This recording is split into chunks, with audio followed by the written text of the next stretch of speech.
Mesdames et messieurs les députés, chers collègues, que retiendront les Français? Que retiendront les Français de ces derniers mois où il aura été demandé aux responsables politiques de sortir de leur posture pour agir, pour travailler, pour avancer? Que retiendront les Français de cette période singulière où, au lieu de s'opposer matin, midi et soir, la politique française pourrait enfin s'élever à la hauteur du moment? Que retiendront les Français de cette période inédite où toutes nos certitudes ont été remises en question? L'avenir le dira. Mais si j'ai aujourd'hui une certitude, c'est la suivante. Oui, les Français nous le disent et nous le répètent, la politique est un champ de ruines. Je l'ai déjà dit ici à cette tribune, je crois que le bilan de ces derniers mois n'est pas à l'avantage du jeu politique et de ceux qui l'alimentent. Je ne reviendrai pas sur les causes de tout cela, causes qui mériteraient d'ailleurs que chacun d'entre nous fasse son introspection. Mais en politique, rien n'est jamais définitif. Rien n'est jamais impossible, pour peu qu'on ait envie d'y croire et qu'on soit sincère. Et donc, je le dis comme je le pense, nous avons, en ces temps incertains, une occasion historique, celle de nous hisser à la hauteur du moment et d'agir pour l'intérêt du pays. Quel est aujourd'hui, chers collègues, l'intérêt du pays? Plus encore aujourd'hui qu'hier, l'intérêt du pays, c'est la stabilité. Non comme un fantasme, non comme un concept vide, non comme une obsession, mais parce que la stabilité, c'est l'assurance vie de la France. Sans elle, rien ne tient, ni notre économie, ni nos institutions, ni l'avenir que nous voulons construire pour notre pays. La France n'a été forte que lorsque la stabilité lui a permis d'accomplir son destin, qui est grand, tellement grand. La France a été forte au sortir de la Seconde Guerre mondiale, lorsque l'Union nationale a permis de relancer et de rebâtir un pays miné, traumatisé, défiguré par la guerre. La France a été forte avec le général de Gaulle, bâtisseur en chef d'une France moderne et forte, et qui a inventé la Ve République pour nous débarrasser du chaos, de l'instabilité. La France a été forte lorsqu'elle a vécu des traumatismes. Nous commémorons cette année les 10 ans de Charlie Hebdo et des attentats de 2015. Et que malgré ce séisme et malgré les coups de boutoir de l'islamisme, nos institutions ont tenu, notre peuple a tenu, notre pays a tenu. Et je veux redire ici que le combat contre l'antisémitisme, le racisme et les discriminations, qui est un combat pour les valeurs de la République et pour l'universalisme, doit continuer à nous rassembler le plus largement possible.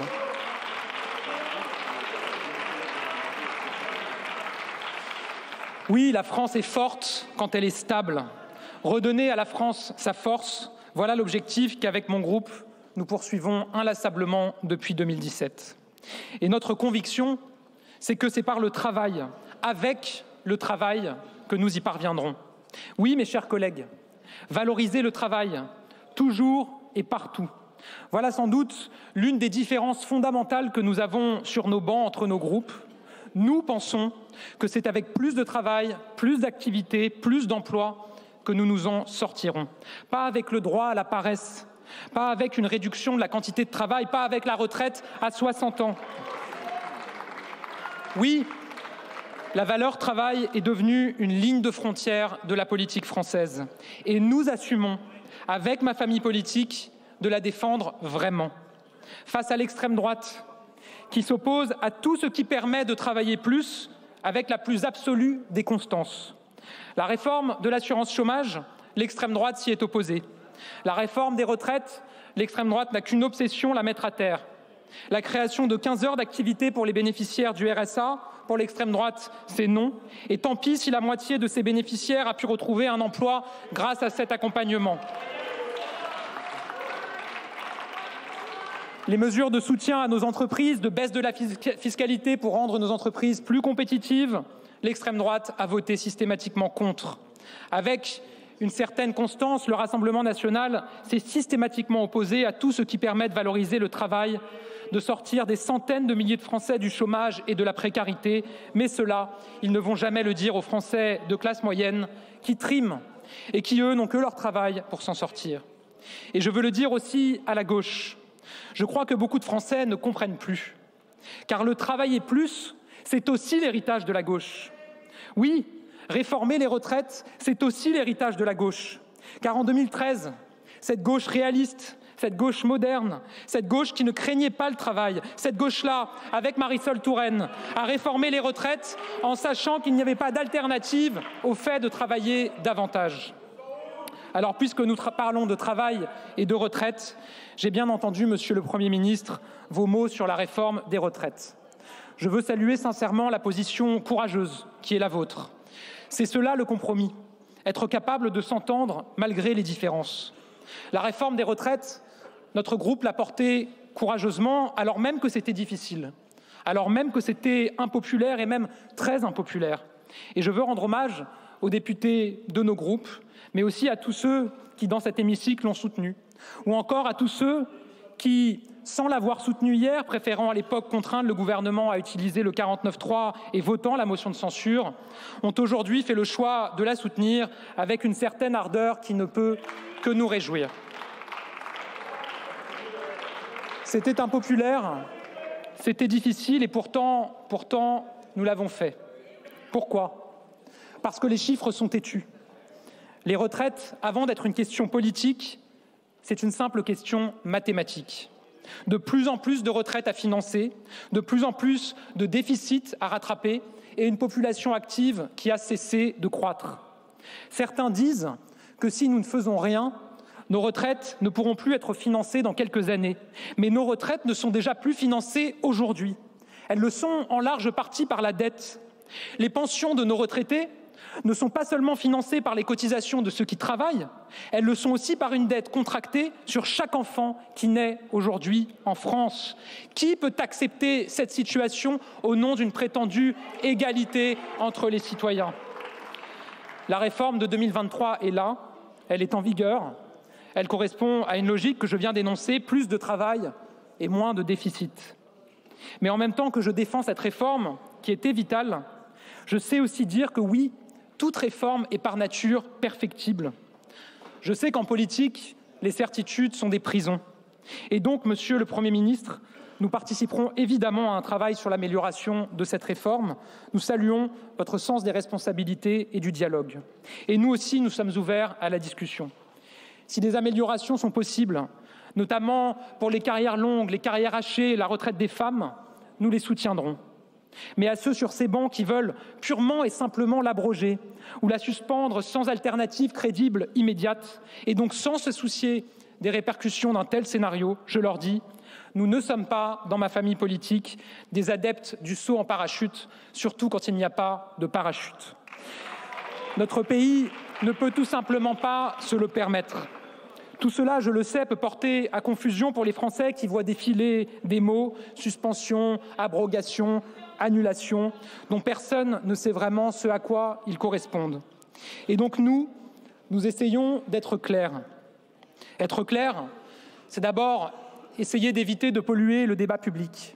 Nous avons fait le choix, avec les députés Ensemble pour la République, de privilégier l'efficacité au sensationnalisme, la discussion sincère à la politique spectacle. Voilà pourquoi nous n'avons pas, nous, ces derniers jours, matin, midi et soir, campé sur les plateaux de télévision pour multiplier les oukases, les lignes rouges, les menaces, avant même que le Premier ministre ne se soit exprimé. Être clair, c'est être responsable. Alors nous faisons le choix d'être responsables politiquement et d'être responsables économiquement.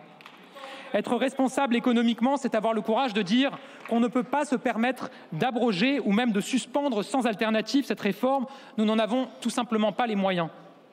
Être responsable politiquement, c'est avoir le courage de dire qu'aucune réforme n'est parfaite et c'est donc accepter de discuter et de faire des compromis pour améliorer cette réforme. La clarté, c'est aussi dire la vérité aux Français. Il faut leur dire que c'est par le travail et par le rétablissement de nos comptes que nous redeviendrons le pays le plus prospère d'Europe, ce qui doit être notre objectif absolu. Ce n'est que par le travail et le rétablissement de nos comptes que nous amplifierons la réindustrialisation, la baisse du chômage, la croissance de l'activité, qui était enfin revenue au cœur du modèle français avant que l'instabilité et l'incertitude ne viennent menacer ses acquis. Dire la vérité aux Français, c'est aussi leur dire qu'il n'existe pas d'alternative au fait de travailler davantage, ou plutôt si, il existe deux alternatives. Baisser les retraites ou augmenter les cotisations. Dans les deux cas, c'est du pouvoir d'achat en moins pour les Français. Et donc, ceux qui, à gauche ou à l'extrême droite, qui veulent en finir avec cette réforme, doivent avoir le courage de dire aux Français que cela se traduira par plus d'impôts ou moins de retraites versées à nos aînés. La clarté, c'est aussi dire une chose fondamentale. Nous devons aller de l'avant. Nous devons agir avec méthode. Agir avec méthode, cela veut dire sauver ce qu'il y a à sauver, à savoir notre budget et notre système de protection sociale, et aller de l'avant sur quelques chantiers vitaux pour les Français. Alors je le dis avec humilité mais sincérité, chers collègues, ne perdons pas de temps à discuter d'abroger ou suspendre sans alternative des réformes vitales pour notre pays, car à la fin, ce sont les urgences des Français que nous laisserions sur le côté. Ne perdons pas de temps pour nos agriculteurs, qui, il y a un an pile, se rejoignaient sur les barrages, sur les autoroutes, pour manifester leur mal-être et leur impatience. Voilà un an, nous avons pris des engagements. Une grande partie d'entre eux ont été tenus, ils pouvaient l'être par décret. Les autres doivent l'être à la fois dans le budget et dans la loi agricole que nous avions fait voter à l'Assemblée nationale. La dissolution puis la censure ont fait perdre un temps précieux, vital à nos agriculteurs. Alors, nous le disons solennellement, reprenons au plus vite la loi agricole. Et je sais tout le travail que vous accomplissez, Madame la Ministre, car dans les corps de ferme, les agriculteurs ne peuvent plus attendre. Ne perdons pas de temps pour nos concitoyens qui n'en peuvent plus de l'insécurité et de l'impunité. Voilà 18 mois. Des émeutes ont traumatisé les Français, tant par la violence des images que par la jeunesse des délinquants d'alors. Un mineur reste un mineur et doit être jugé comme tel. Mais il y a urgence à être plus ferme, plus sévère, plus dur avec ceux qui ne respectent plus rien ni personne. J'assume de le dire. Un agresseur récidiviste de 16 ou 17 ans doit être jugé et sanctionné immédiatement, comme celui de 18 ans et pas un an plus tard.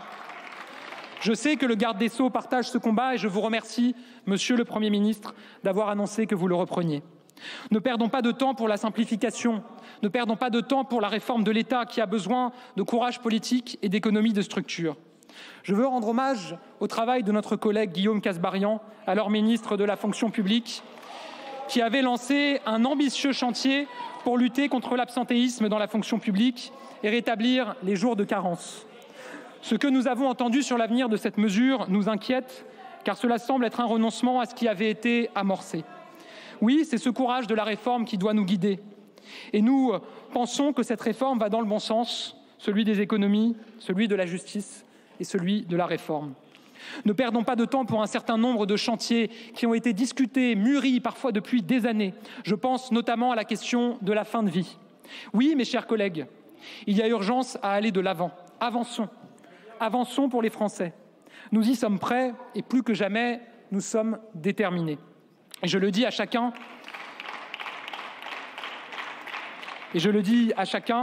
et notamment à mes collègues socialistes, qui ne sont pas là mais qui doivent être en réunion de groupe, je les excuse. Si vous vous engagez, je le dis à mes collègues socialistes, si vous vous engagez à ne pas voter la censure, je crois que les Français pourront reprendre espoir. Espoir d'une vie politique française responsable. Espoir d'une vie politique qui se hisse à la hauteur des événements. Espoir d'une vie politique qui n'est plus l'otage de l'extrême droite qui cherche à imposer ses diktats à notre démocratie. Avec mon groupe, c'est depuis le premier jour notre conviction et c'est avec sincérité et honnêteté que je vous dis, oui, la politique sortirait grandie. Aujourd'hui, que vous choisissiez de vous détacher de la gauche la plus radicale pour œuvrer enfin au service de l'intérêt général.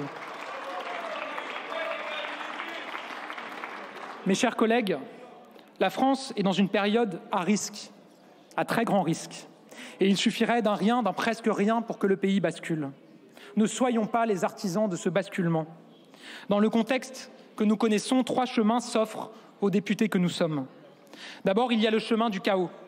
Le chemin du « après moi le déluge », celui emprunté par les extrêmes au debout de cet hémicycle qui, il y a quelques semaines à peine, ont uni leurs voix pour renverser le gouvernement et plonger le pays dans l'instabilité. Ce chemin, c'est définitivement celui de l'extrême gauche qui n'a qu'un seul projet, saborder nos institutions pour installer son chaos, plonger le pays dans le malheur pour installer son projet délirant. piétiner nos valeurs les plus élémentaires, celles de la liberté, celles de l'égalité, celles de la fraternité, celles de la laïcité, pour y substituer le communautarisme et le séparatisme politique. Toujours, nous vous combattrons dans les urnes, comme dans la première circonscription de l'Isère en ce moment même, ici à l'Assemblée nationale et partout dans le pays. Il y a le chemin du chaos, je l'ai dit, il y a aussi le chemin du dépit, de l'abandon, celui du « on n'y arrivera jamais ». C'est celui des lignes rouges qu'on se jette à la figure, celui du refus de dialoguer sous prétexte qu'on n'est pas d'accord au départ, celui de l'insincérité et du chacun pour soi. Nous n'abandonnerons jamais tant que nous n'aurons pas trouvé une solution, une voie, un chemin pour s'entendre et pour aller de l'avant. Car entre le chemin du chaos et celui du dépit, il y a un troisième chemin, mesdames et messieurs les députés. Ce troisième chemin, c'est celui du courage. Courage de dire la vérité aux Français. Courage de leur dire qu'on ne pourra pas y arriver, que notre pays ne pourra pas s'en sortir si nous renonçons à travailler plus et à dépenser moins. Courage de dire qu'on n'a pas tout bien fait, mais courage aussi de reconnaître que la France avance. Courage de parler à ceux avec qui on n'est pas d'accord. Courage d'être fidèle à ses valeurs et donc de continuer à les porter haut et fort. Courage de faire des pas vers l'autre, des compromis pour s'entendre. Courage d'être responsable. Courage d'être clair. Alors, Monsieur le Premier ministre, autour de la feuille de route que vous venez de présenter avec tous les députés de mon groupe, nous allons emprunter ce troisième chemin, celui de l'action et du courage. Oui, nous emprunterons ce chemin parce qu'il n'y a pas une minute à perdre. Derrière les orientations que vous avez tracées, derrière le compromis pour lequel vous vous battez, mon groupe sera toujours du côté de l'action et du côté des solutions. La France attend des actes. Les Français attendent des actes. Alors, chers collègues, soyons à la hauteur des attentes des Français. Soyons à la hauteur des mandats qu'ils nous ont confiés.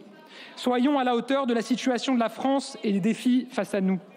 Car nous avons l'avenir à écrire, un avenir français, un avenir où la France montre le chemin de la transition écologique, de la protection de notre biodiversité, un avenir où la France est à la pointe de l'intelligence artificielle, pionnière des technologies de demain, un avenir où nos services publics se redressent, où la santé innove, où notre école forme des générations de jeunes prêts à faire briller notre pays, un avenir où l'on arrête de penser le travail comme il y a 30, 40 ou 50 ans, un avenir dessiné par l'exception culturelle française. Un avenir où la France montrera qu'elle est capable, une fois de plus, une fois encore, de se rassembler, de s'unir et d'éblouir le monde. Car j'en suis sûr, et je le sais, notre pays a encore ses plus belles pages à écrire. Alors ressaisissons-nous. Donnons à la France la stabilité dont elle a besoin. Donnons aux Français la liberté et les opportunités qu'ils attendent. Monsieur le Premier ministre, comptez sur nous. Nous serons au rendez-vous de la responsabilité. Pensons à la France avant de penser à nous. Je vous remercie. Merci beaucoup, Monsieur le Président.